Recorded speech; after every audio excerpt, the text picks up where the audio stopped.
So what we are going to do now is first thank these two very special ladies here who have moderated 3 sessions each at the Raisina Dialogue, and they've done a wonderful job. So an applause to Palki and to Yalda. They've been wonderful, and thank you so much for doing so much. And Matt, you've had the toughest task. You had to wait for 2.5 days to get your chance on the mic. So I'm going to actually start with you, Matt, as we discuss media, news, and geopolitics. Let me first start with media. How has new media changed the information landscape? What is old about the old media? Is it still relevant? And really, what should we be reading? And don't tell me Politico, because you have a bias there. But tell me, what should we be consuming to be better informed about what's happening in the world? Because everything that I see on my stream seems to feed my bias. That's why I have 2 accounts. Well, I think that, first of all, thank you for saving the best for last, obviously. I hope everyone has drinks. We've all had a few already ourselves. I think that, the old media has to be like new media and has to learn from new media if it doesn't want to be dead media. And you have plenty of examples, both in the US and other parts of the world, of media companies that have adjusted and figured out what is different about this era. Now, I know we talk about disinformation, bias toward what you consume, but I think there's actually more great journalism being done right now than at any time in my 30 years of doing this. And that is because, in fact, the premium of doing great journalism is higher than ever, because the media companies that are succeeding, whether it's The Economist and the New York Times that have been around since the 19th century, or if it's new startups that are either ideological or informative, Politico maybe is one, are ones that have an intimate relationship with their audience, and that you all feel like you want to spend time with that brand, with those writers. And because technology has changed so much, yes, we lost the monopoly on the distribution of news. You don't print, except in India, I still see a lot of print papers, but you don't print papers anymore very much. But you are able to reach people directly in their inboxes in ways never before. I think that's actually a very, very good thing. And Matt, since you clearly thought about this, what is the economic model now driving much of the news industry as such? It's viewership. It's no longer subscription. It's eyeballs and it's attention.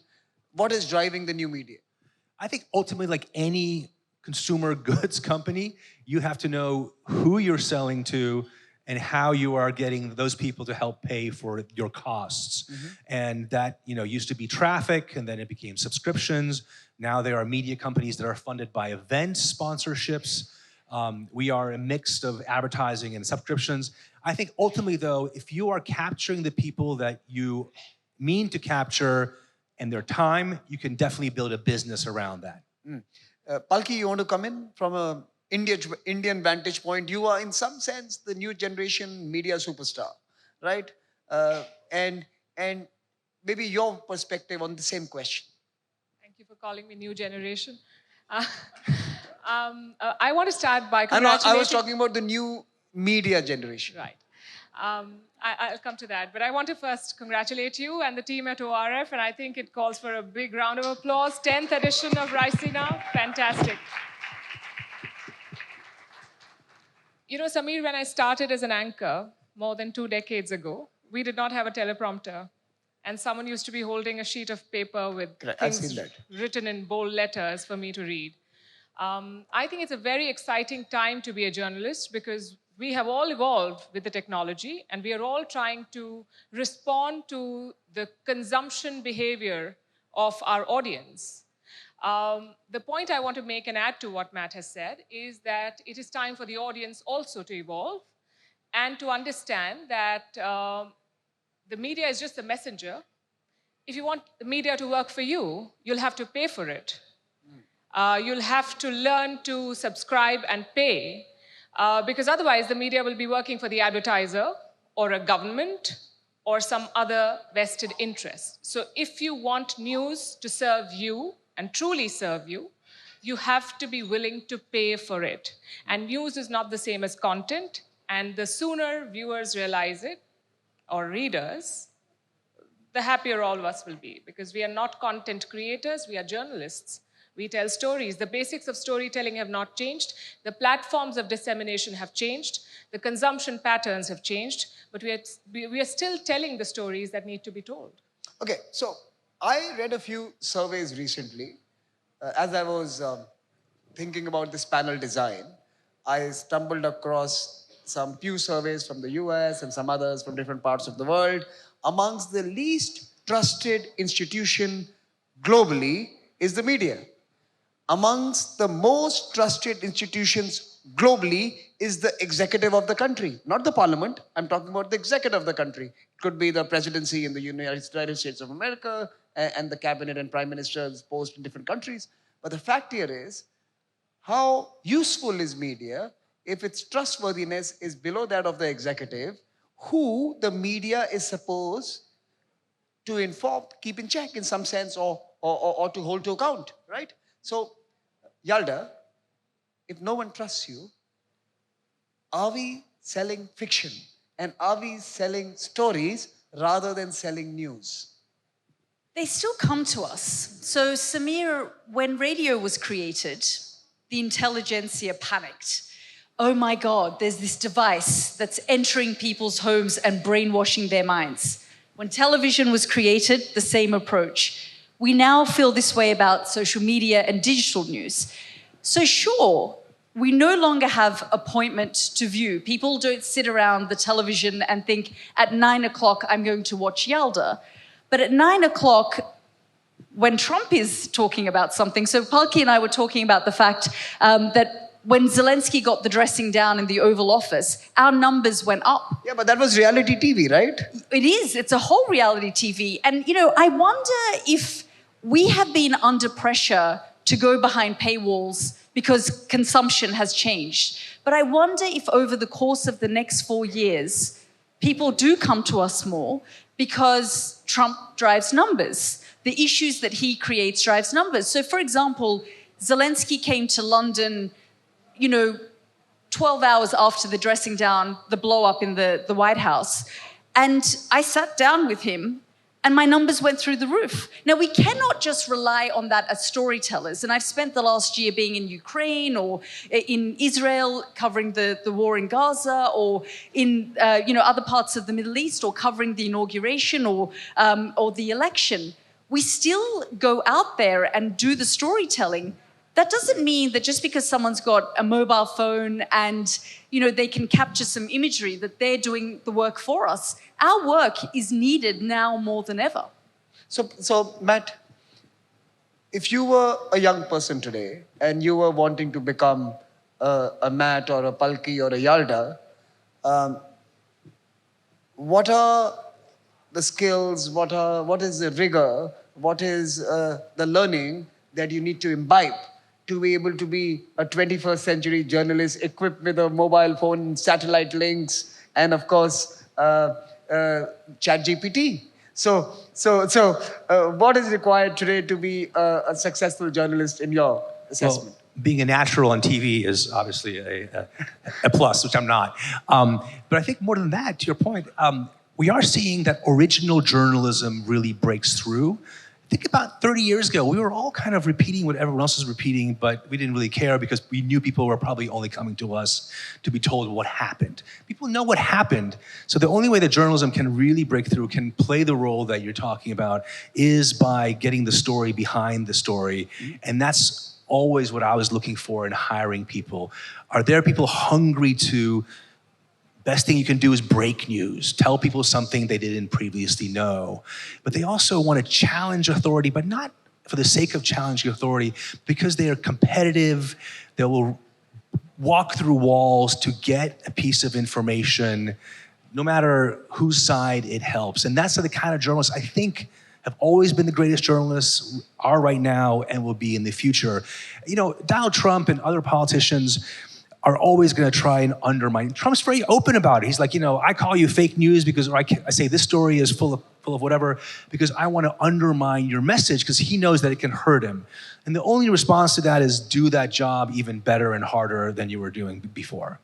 Palki, your tips to those who are starting their careers today. I think you have to have the hunger to tell the story. You really want to chase the story because the story does not respect weekends. The story does not respect timelines. You have to want to tell it. But the generation today likes work-life balance. Well, they'll have to, find their own balance. Yeah. And I think for some of us, our work is a very big part of our lives and we choose to do it and we enjoy it. So I don't know about you guys, but I feel that I'm living and working and I'm doing it parallelly and there is no, the lines have completely blurred and I'm not complaining. It's very exciting to chase something that you've been following. It's exciting to know what's happening, to pick other people's brain on it, and that's what we do. We are storytellers, we are chroniclers, and we have to follow the story where it takes us. Since most of you have been in this domain for now a while, it's changed dramatically. Earlier, there was the concept of space and time. Something that happened in the other hemisphere needed to be responded to only the next morning. You had a night, you had an evening with your family, you had personal spaces. Today, because of the despatialization of time, everything that happens anywhere in the world has to be responded to by any channel, most mediums across the world. How has that changed the way you folks have organized your professional careers? Now, it's a 24/7 job. Yeah, I mean, I did my podcast from here. And what was interesting was that I do my podcast with Richard Engel. He's with NBC. He's currently in Ukraine. What was extraordinary, Samir, was he was looking at the world from Ukraine's perspective, Europe's perspective, and the West's. And me, having spent 48 hours here, I was looking at it from a completely different vantage point. The Raisina perspective. Yeah. And absolutely. The Raisina perspective, but the fact that, we'd been speaking about China, for example, that is the formidable power that needs, that things are shifting away from the war in Ukraine and the focus here. The advice I would give to young journalists trying to make it is just as, we've been discussing, the hunger. I remember being 19 years old, picking up a camera, coming to India, shooting a story, going to Kabul on my own, filming another story, taking it back to my editors. You find your point of difference no matter what you do. You don't have to just be another person in the newsroom, part of the hamster wheel. Okay. So now I'm moving to the second part of the conversation. Although I would suggest that because I'm not a journalist, I could not get any of you to respond to my question about why should someone be investing or paying for an institution that has the least credibility on the credibility scale today. And perhaps I'll come back to that in a little bit after. Palki, you wanted to come in. Look at this hall. They are sitting all here it's past midnight to listen to journalists. There's a survey in the U.S. Takers. Yes, sorry. I was going to say that in the same surveys in the U.S. that people used to hate Congress more than journalists. Now they hate journalists more than Congress. But people ask them, how do you feel about your congressperson? They're actually quite positive. So people may not like journalists as a class, but they are attached to certain brands, certain personalities, and the audiences are pretty huge still. So, and Matt, thank you. That's your answer, Palki. There are people here who are genuinely, who respect you, who like all three of you, and who admire your work. And that's why they're here. They're not here for journalists, they're here for the three of you. Because you three are very special, and that's why they're here. And I was talking about the craft as a whole. Now, look, I'm going to take the advantage of the fact that most of you have traveled. Most of you speak to a lot of smart people, a lot of people who are informed, who have real world experience on many important situations. And I'm going to ask you the questions that I think all of us wake up every morning and either scroll through or read in newspapers. The hotspots, which is Ukraine and Gaza, but also the Trump presidency and what it really means for the world and what it means to to different folks. So let me first start with the prospects for peace in Gaza, Yalda. So we all saw what happened, and I believe in the last half an hour or so, Israel has announced that they have sent ground troops back into Gaza.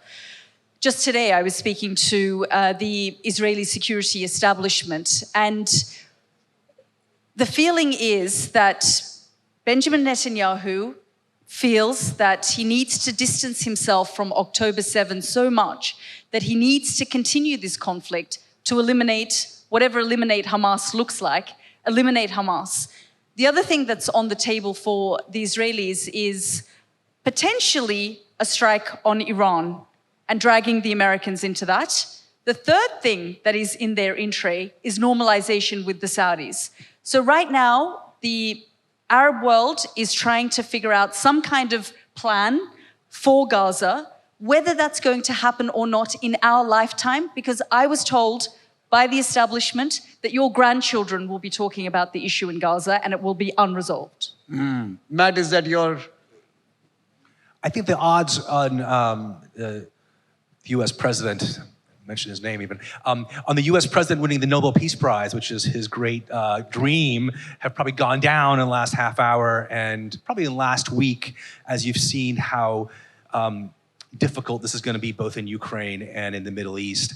I would just come back to a realist sense of whose interest is it to stop the fighting? And I think in the Middle East, I don't think neither Hamas, by keeping on to the hostages, nor the Netanyahu government really has a great stake in this stopping where it is right now, because the stopping would endanger them.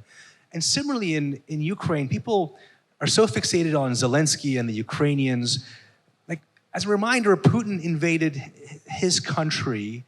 Putin has grown to like war a lot.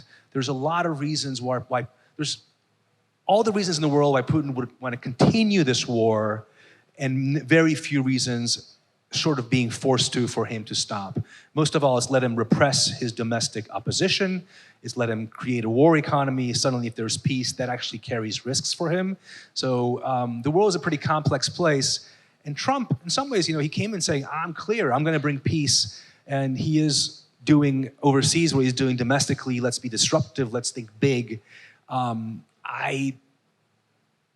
So basically what you're saying is prospects for peace. The odds are going down, yes, okay. yes. Palki, sitting in your vantage point. I think peace is a tall ask. A ceasefire did not hold beyond, 42 odd days. I spoke to the, here at Raisina, the Director General of the Ministry of Foreign Affairs in Israel, who did not rule out a ground operation. So that's where things seem to be going.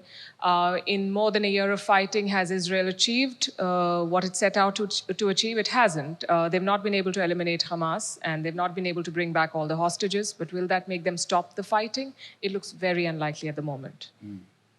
So, my next question to you is that what does the Trump presidency mean, one, for the world, and we can talk about specific regions that you are really interested in sharing about. You could pick up your favorite regions which you think are likely to be buffeted by the changes. And two, how are you seeing some important capitals respond to this presidency? Some anecdotes from your journeys, from your conversations over time, some interesting tidbits to share with those who are your fans here clearly at midnight. So why don't you share with them? Yeah, go ahead, Matt. Matt, you've been waiting for 2.5 days. I'm stored up. And I've saved the best for last. Sorry for you. I'm making the best speak the most. So I live in Washington. I'll be parochial, as we tend to be in Washington. And I think the one thing I've noticed that Trump's effect on the world is huge. But I think a lot of what you're seeing happen... And did you say huge, like pun intended? Both intended and unintended, but I don't think that is the intention of the Trump government. I think what is overlooked is what we're seeing is primarily a domestic political fight, and more interestingly, a fight within the Republican Party that is playing out with Trump. They are real Republican internationalists. Most people that you meet in Congress are quite supportive of Ukraine, quite skeptical of Putin, very pro-NATO, want America to be engaged in the world. This has been a pretty good 80-year ride for the US in terms of creating a system that benefits the US security interests, our economic interests, and suddenly is being blown up for reasons that those interests have not changed. But the reason why they're being blown up is there's a wing of the Republican Party that's not really the Republican Party. It is the MAGA wing. It is Don Jr., the son. It's Tucker Carlson, Elon Musk. And in some of these steps, you probably don't hear about it, but they've defunded the National Endowment for Democracy. That was something created by Ronald Reagan. It is led by a internationalist Republican. So they're trying to also neuter the party to basically give MAGA full control there. Just two quick anecdotes. I was before coming here, I was in Brussels, Paris, and Warsaw. The Europeans are freaking out, as you can imagine, because they've been buying the same insurance policy for the last 80 years, and they assume this is why anyone buys an F-35. It's not because it is a far superior jet planes, because if you buy the F-35, you are essentially purchasing that if anything goes wrong, the US will be there for you. I'm not sure this was intentional for Trump, but he has broken that deal. And that will have huge consequences, primarily in Europe. I'm struck when I was in Dubai a few weeks ago, that there are parts of the world that are very happy about this sort of Trump reordering. Fair point. And, let me just tell you, much of the global South does not see Trump to be problematic. They believe he's honest.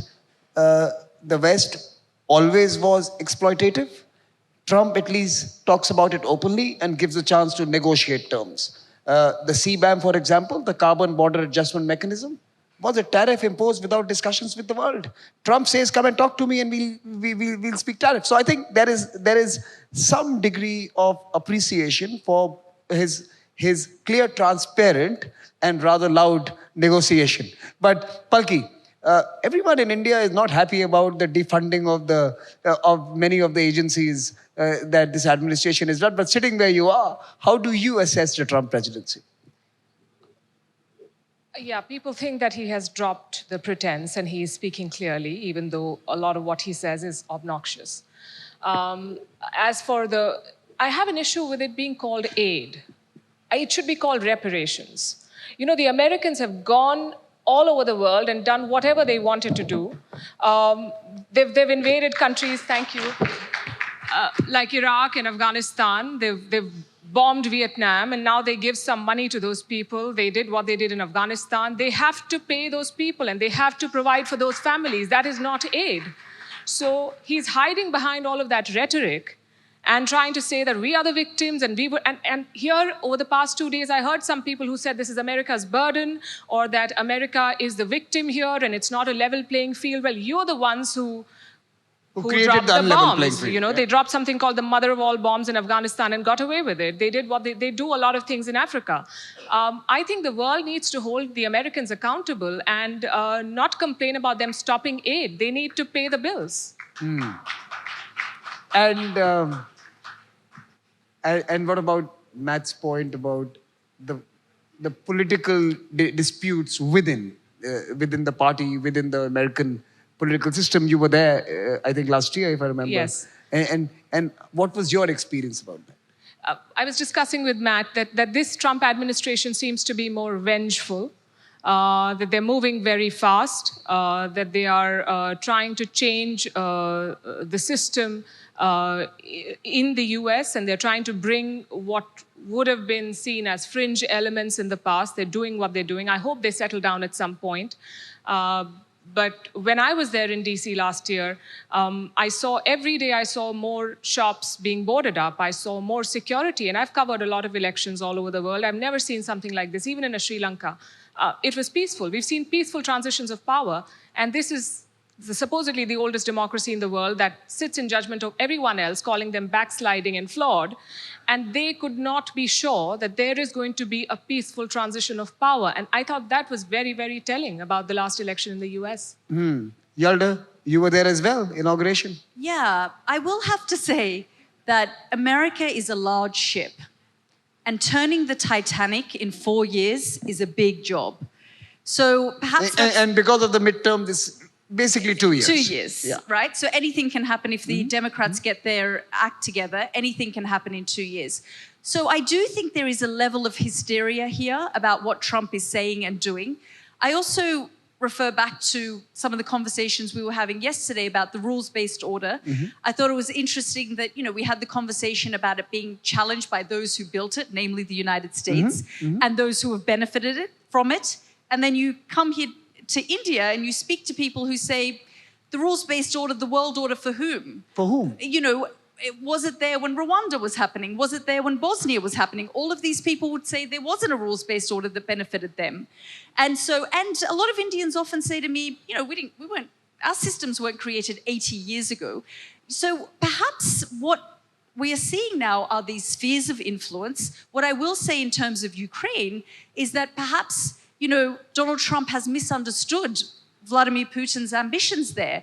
They are far bigger and greater than a president, than an American president. And it's not that he wants just 20% of Ukraine that he's managed to take in the course of this war. He wants the other 82% and the bit more than that. So this isn't just about Ukraine or NATO. It is about recreating the Russian Empire and moving far beyond Ukraine. And that is the concern of the Europeans. Donald Trump views it as just another deal, and he's going to strike it. No, but now tell me something about, maybe Palki, even from your experience.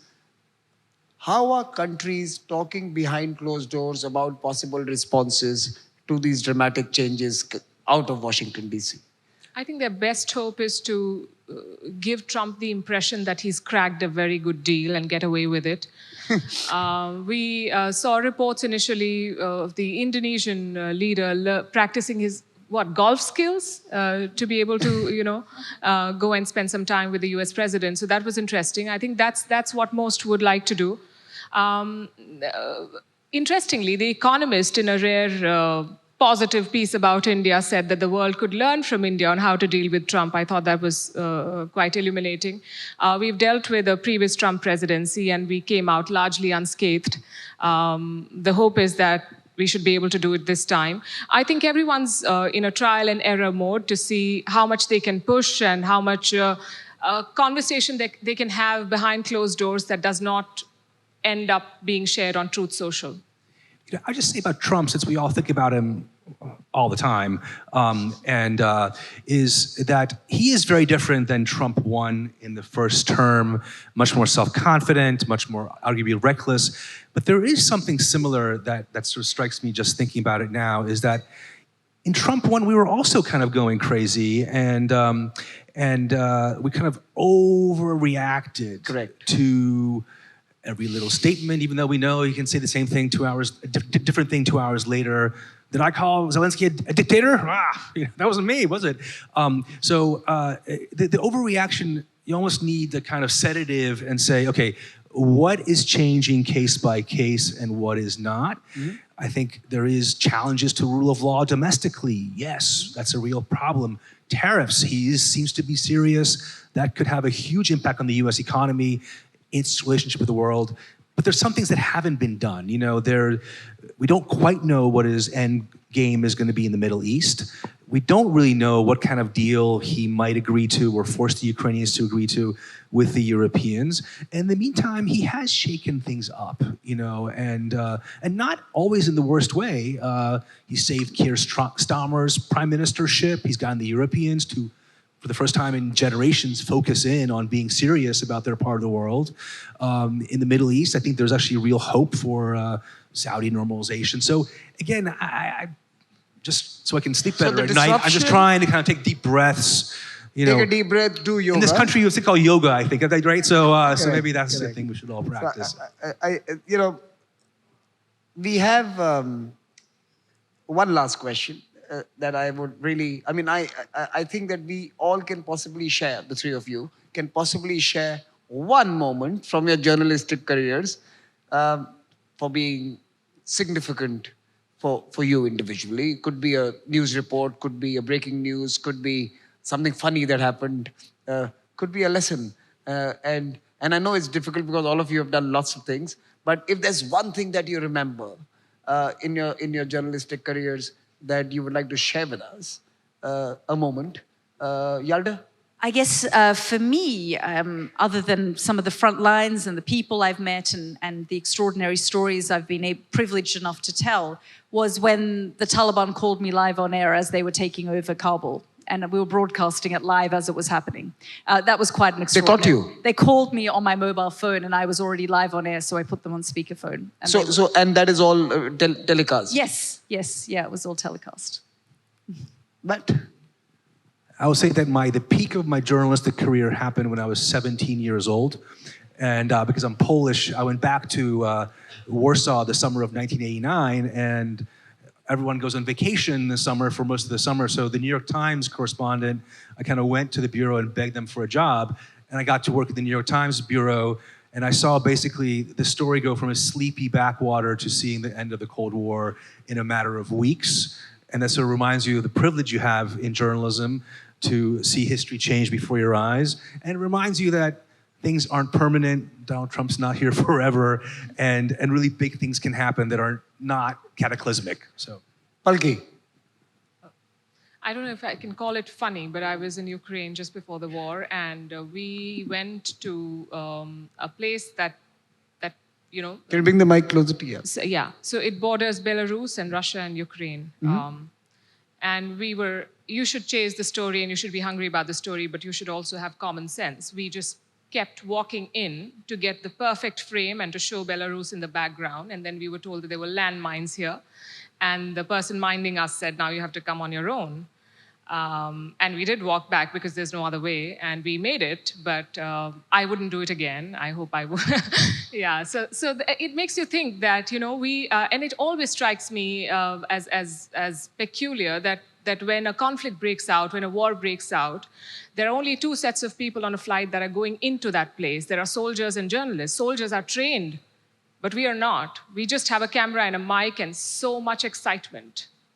We're not thinking about what happens tomorrow. It gives me goosebumps. Fantastic. I think that's a fair way to describe one of the most important aspects of being a journalist: camera in hand, the determination to get the story, and of course, a certain degree of fearlessness that allows you to be that, right? So well done, all three of you, for the careers and for your service. And that's it from Raisina 2025. Thank you.